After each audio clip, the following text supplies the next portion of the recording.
Morning student. कल हमने natural number प्राकृतिक संख्याएं करवाई थी और 5 फॉर्मूले करवाए थे। आज वो नंबर, ऑड नंबर और इवन नंबर करवाएंगे एंड टेबल करवाएंगे भाई, उसका सम ऑफ है टेबल। किसी बच्चे को इंग्लिश मीडियम में करना है तो कमेंट कर सकता है, किसी बच्चे को वैसे इंग्लिश बता देता हूँ, लेकिन किसी बच्चे को इंग्लिश मीडियम में करना हो तो कर सकता है। मेरा करवाए हुए मैथ 150 नंबर का आता है, एक क्वेश्चन बाहर से नहीं आता, अब की बार भी नहीं आया, पीछे भी नहीं आया, उससे पीछे भी नहीं आया। और रीजनिंग 50 नंबर की आती है, एक भी क्वेश्चन बाहर से नहीं आता। टाइप वही आएगी, नंबर चेंज हो सकता है। तो फिर वो स्टेप बाय स्टेप करवाऊंगा। किसी बच्चे को इंग्लिश मीडियम में करनी हो तो कमेंट बॉक्स में बिल्कुल लिख सकता है, और आपको नोट्स मिल जाएंगे, पीडीएफ फाइल में मिल जाएंगे, डिस्क्रिप्शन में मिल जाएंगे। ठीक है, तो आपको करवाते हैं वोल नंबर। वोल नंबर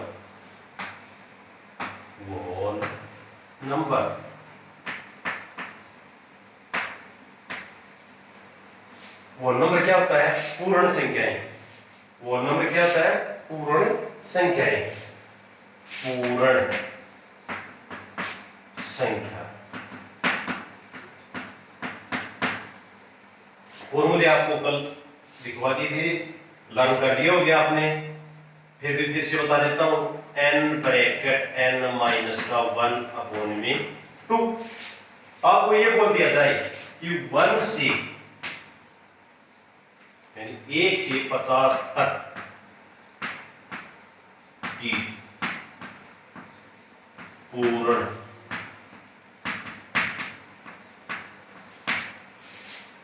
संख्याओं का योगफल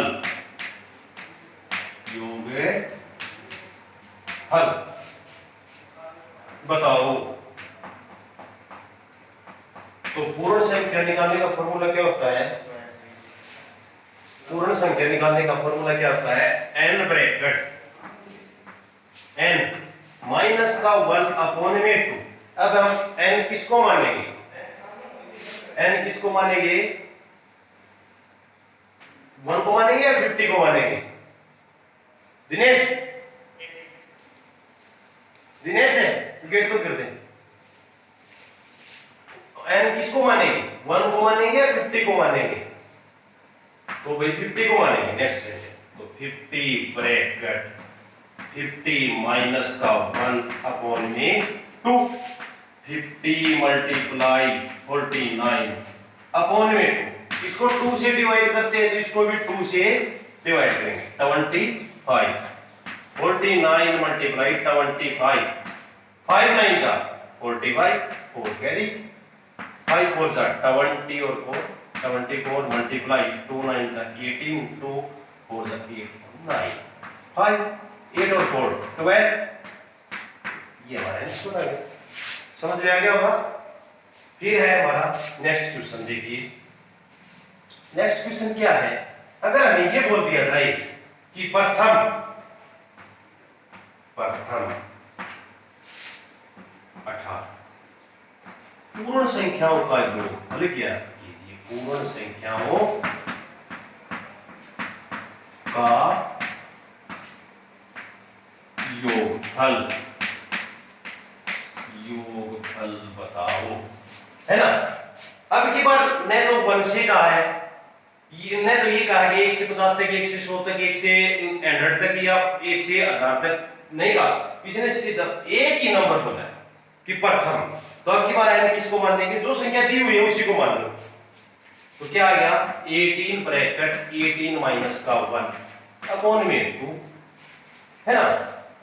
तो 18 मल्टीप्लाई 17 अपॉन में 2 2 से 9 और 79 कितने होते हैं? 153। आ गया होगा समझ में आपको? नहीं आया फिर से समझा दूंगा आपको। 2 क्वेश्चन हो गए। फिर है हमारा होल नंबर आ गया। अब है ओड नंबर। ओड है नंबर एंड इवन नंबर। हमें ओड नंबर में और इवन नंबर में सिर्फ एक बात का ध्यान रखना बस। फिर हमें हमारे ओड नंबर और इवन नंबर में कभी भी क्वेश्चन गलत नहीं होगा।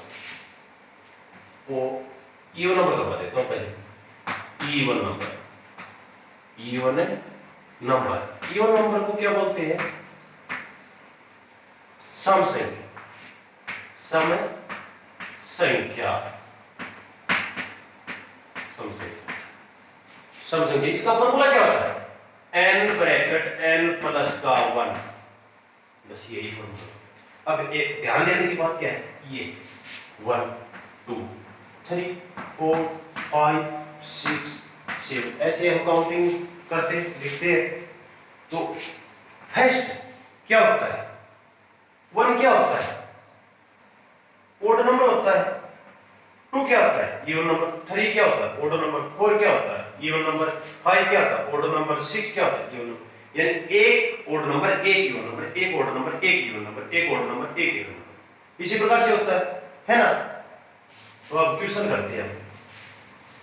अब हमसे ये पूछ लिया जाए कि व्हाट इज इट, बताइए जो न तो ओड नंबर है और न ही इवन नंबर है, न तो ओड नंबर है और न ही इवन नंबर है, न तो सम संख्या और न ही विषम संख्या, वो क्या होता है? 0।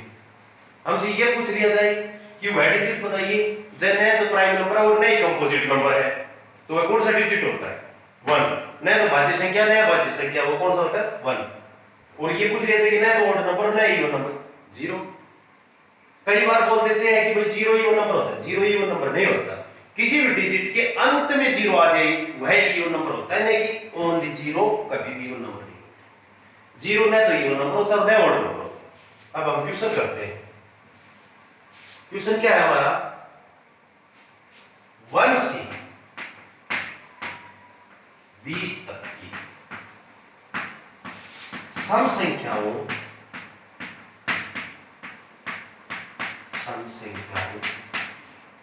का योगफल बताओ, है ना? एक से अब हमने n ब्रैकेट n प्लस का 1 ये फॉर्मूला लिख दिया, लेकिन हम n किसको माने हैं? 1 को माने या 20 को माने या किसी और को माने? तो किसको मानेंगे? 1 को तो मान नहीं सकते हम। अब देखिए 1 से 20 तक ऐसे हम लिख ले, 1 2 3 4 5 6 20 तक लिखेंगे। तो 1 क्या है? Odd number. 2 क्या है? Even number. 3 क्या है? Odd number. 4 क्या है? Even number. इस प्रकार से 20 तक लिखेंगे। तो इवन नंबर कितने होंगे? सम संख्याएं कितनी होंगी? 20 कुल है, तो कितनी आ जाएंगी? हाफ, यानी 10। तो n किसको मानेंगे हम? 10 हाफ को। हमेशा ओड नंबर और इवन नंबर में हमेशा n किसको मानेंगे? हाफ। यानी 20 है तो 10 मान लेंगे, 50 है तो 25 मान लेंगे, 40 है तो 20 मान लेंगे, हाफ। तो 10 ब्रैकेट 10 प्लस का 1 अप 1, 10 मल्टीप्लाई 11 कितना है? 110। एक क्वेश्चन और करवा देता हूं इसी प्रकार से आपको। 1 से 38 तक की सम संख्याओं का योगफल क्या होगा? आपसे ये पूछ लिया जाए तो फॉर्मूला हमारे पास ये है। तो n किसको मानेंगे? 1 को मानेंगे या किसी और को मानेंगे? तो मैंने क्या बताया था, ओड नंबर आ जाए, इवन नंबर आ जाए तो उसमें हमेशा किसको मानेंगे? आप। तो 38 का आप क्या होगा? 19। तो 19 ब्रैकेट 19 प्लस 1, तो 19 मल्टीप्लाई 20 तो कितना आ जाएगा? 20। अगर हमारे पास क्वेश्चन आ जाए प्रथम 15 सम संख्याओं का योगफल, समय संख्याओं का योगफल प्रथम आ गया। प्रथम 15 सम संख्याओं का, तो उसी में n उसी को मान लेंगे। 15 ब्रैकेट 15 प्लस का 15 मल्टीप्लाई 16, इसकी मल्टीप्लाई कर दीजिए 16 और 15 की, 5 6 जा 30, 5 1 8 और 1 6 जा और 16, 0 8 और 6 14 और 1 12 इस प्रकार से। इसी प्रकार से समझ में आ गया होगा। प्रथम आ जाए तो उसी को n मान लेंगे। अगर 1 से 20 तक आ जाए, 1 से 48 तक आ जाए तो हम आप है। ओड और इवन नंबर भी हमेशा आप रखेंगे। आप क्यों रखेंगे? जैसे 1 से लेकर के 20 तक लिखते हैं तो एक बार ओड नंबर आता है, एक बार इवन नंबर, एक बार ओड नंबर, एक बार इवन नंबर, इसलिए रखते हैं। अगला क्वेश्चन देखिए। अब है हमारा क्या है